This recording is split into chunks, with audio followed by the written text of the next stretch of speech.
5 yards horizontal distance. But the best.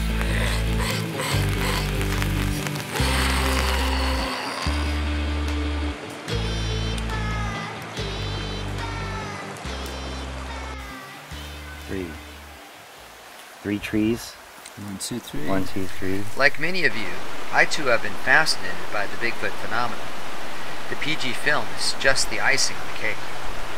It's been 43 years since the Roger Bob Gimlin's controversial footage had been taken along an isolated gravel bar alongside Bluff Creek.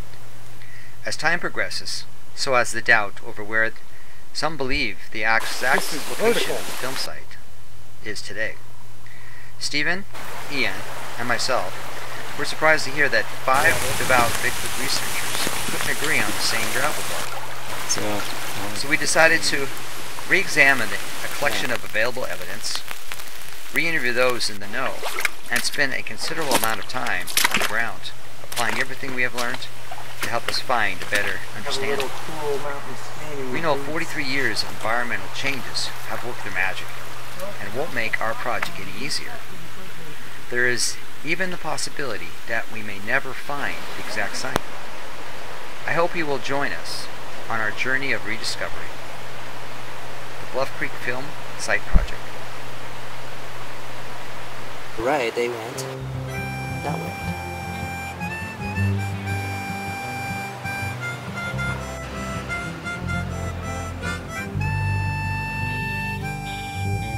Roger and Bob rode out that day till that logjam got in their way. They got lucky on Bluff Creek that day. Oh, they got lucky when she walked away. Roger and Bob rode out that day. Roger and Bob work on a week, right in the forest around Bluff Creek. They shot some film of a Bigfoot there. She walked on 2 legs, was covered in hair. Oh, Roger and Bob had quite a week.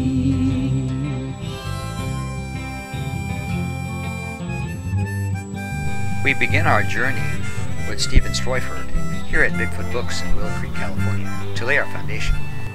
Here we are at Bigfoot Books in Willow Creek. Take a look at the place here. Let's drop in on Steve and see what he's up to.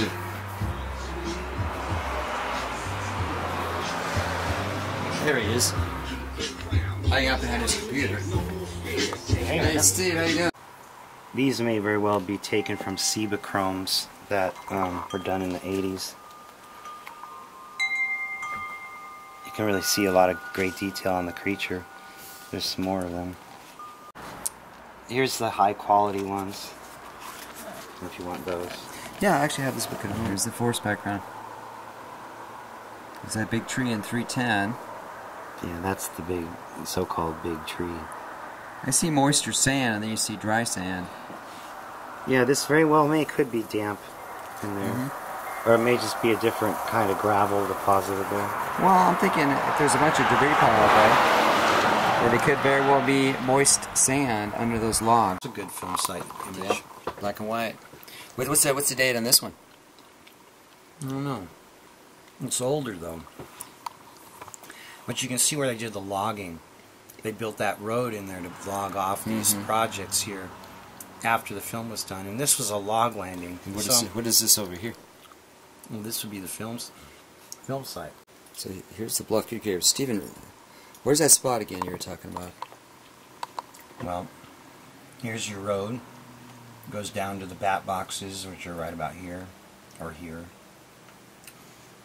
Peter Burns saying somewhere in here is the film site. At the end of the road. Yeah, right across from the bat boxes. Directly north, he says. Down in here is that big gulch. This is the log jam with the piles of logs here and the root balls in the creek right here. This is where Christopher Murphy seems to be saying it is, right here. And then you go around that little bend, and there's a gravel bar right here. And that's that little lump that I showed you. But Daniel Perez puts the mark right there at that bump. And I don't know if he means the trackway started here and this was like the middle of the film or not, but Cliff Barrickman has been saying that this little bump right here, that white sandbar area, is actually where the trackway went. And that would correspond with what Bob Titmus says, that after the film reel ran out, Patty crossed the creek and went up the hill. And that would be a good spot for that. She supposedly cut across the creek and then went up the hill to where she could look back down at the film site, which this little hill here at the bottom of the road provides a really good vantage point that seems to correspond a lot with what Bob Titmus said. Right, but that road wasn't there at the time. That road was built later for a logging project. Okay, down here, if you're at the bat boxes, Sean Fries said that M.K. Davis's site is 500 yards downstream, which I'm estimating would place it right about here, somewhere in here. Just downstream from the real white spot. From the bat boxes area. Okay, here's a Google Earth shot. 2009, is it? 2009. Yeah, here's the road coming down. Now they show it ending there, but it doesn't. The rock slide is, I think that's the rock slide. Yeah, could be. Right there. And then you go down through this forest, and you're at the rock slide. You're looking up above the Cliff Barrickman's site, which is right here at the bottom of this so-called bowling alley. Yes. Then you come down here. This is the gulch. This is where the creek flows in, right here. So Christopher Murphy would put it right in here, saying Patty walked across there. Daniel Perez has been seen lurking around in this area. This is that little bump in the creek. But, you know, Cliff thinks it's up in this little sandbar. It's hard to see. The next section. That's what he's saying. Right there. Right before that straight line going north. So basically it's just down river from the bowling This is alley. all alluvial, sands like this.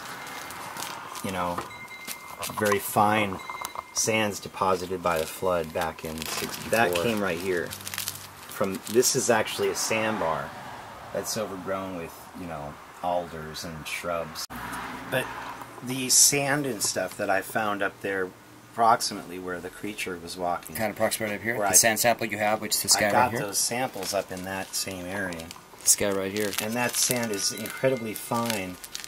I didn't selectively pick it out. I just grabbed handfuls of the stuff, and then I sifted it through a screen with the, just to get the little sticks and pebbles out of it. Which, for this amount of sand, there were just a small cup of debris. The sand was so pure, and it was obviously something left there by a major flooding event that had washed away all the major debris and then left this fine sediment on the top layer, and that's still there. Whereas you see down in the other images, you see gravel and rocks. Right. This is all that other fine sand has been washed away since then. Right.